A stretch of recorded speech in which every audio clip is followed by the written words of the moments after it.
Isang nakakatabang puso po mga kabehero ngayong araw ng mga puso dahil sa ating tatlo o panghuling pagbibigyan ng sorpresa ngayong Valentine's season. Syempre, sino kaya ang maswerteng lucky girl ang mapagbibigyan ng bonggang sorpresa ngayong araw na ito? We will find out later, sooner mga kabehero. Let's go! Okay, ang amon abi mga details dire nang wala sang apelyido. Oo. Pero may idea ka ma'am kung pininihalin para maano namon kay sabi gina-interview namon bala ang receiver pala. May idea ka ma'am kung hindi siya Kay naghalin. Kevin. Kevin ano ma'am? Sa din nga location ko. Gusto na namon ma-confirm bala. Batangas din siya. Batangas. I-double check lang ma'am ha. Ay, Okay. Eh, kay Abi, ma'am, magpa-receive bala kami, ma'am. Yung kung ma'am, may pasign lang po sa inyo, ma'am. Ako kay Abi, ma'am, ito mong dahil ng scammer bala. Bisa gani sa paghigugma, dahil gina-scam. Picture lang kami dayon, mama. Picture. Ma'am, no, kagi ka na scam sa paghigugma, ma'am. Wala pa. Okay. Yung kung ma'am, pa-receive ko, ma'am. Pasign lang ko dahil sa inyo, ha? May mulay na nga daan. Nice! Happy Valentine's po!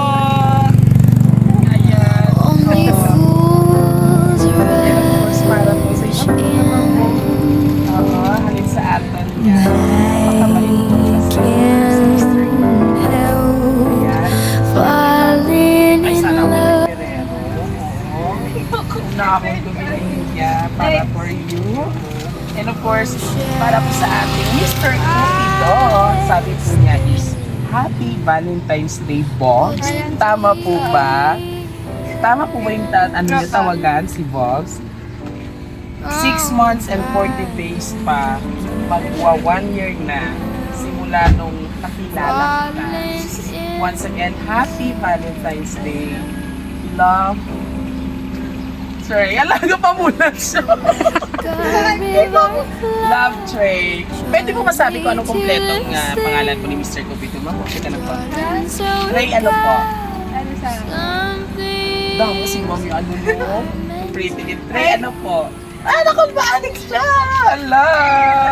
Nakilig si ma. Ano, nakilig siya. So anyway, ma'am, congratulations to both of you dahil successful po ang ating eksena ngayon.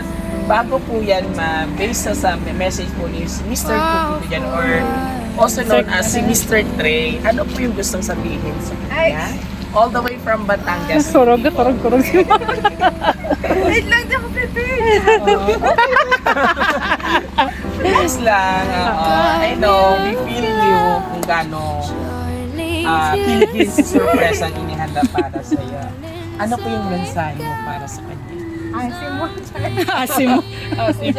Anyway, bago po magbigay ng message kay Sir Trey, saan po nanggaling yung tawagang box? Ano, tinatawag na lang akong, kasi sabog daw ako lagi. Okay. So from the root word na sabog. Okay, so anyway, napaka-unique po ng tawagan niyo. Pero ano po yung masasabi mo sa bomba? O si Bomb naman yung tawagan mo para Nagulat ako, bomba. gagi. Wait lang. Napakaganda niyo po. Ano po yung masasabi niyo kay Sir Bob? Wala, nagulat ako. Hindi ko niya ako. So, unexpected po. Unexpected. Pero, can you share with us, most especially po sa ating mga kabiyahero na in lababo ngayon, ano po yung sekreto? Bakit napaka-sweet niyo po until now? Awayin mo lang lagi. Correct. Tama.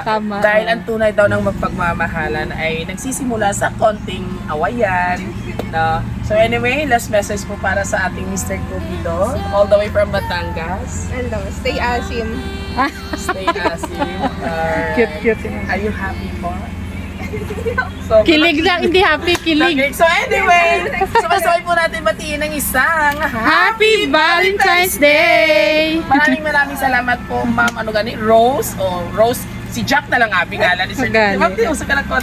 And of course, sa ating sender, all the way from Batangas po. Maraming salamat, Mr. Cupido, or should I say, Trey ng buhay mo.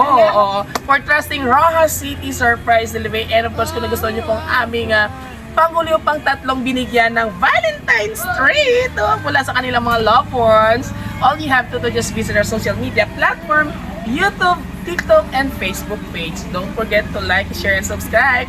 Muli ito po inyong tulay ng pag-ibig, ang inyong Secretary Cupido. Diba? Nag-iwanatan sa katagang spread love and share happiness. Once again, this is your host, Biyahero Duday of Raw City Surprise Delivery. Always on the go. Thank you for watching.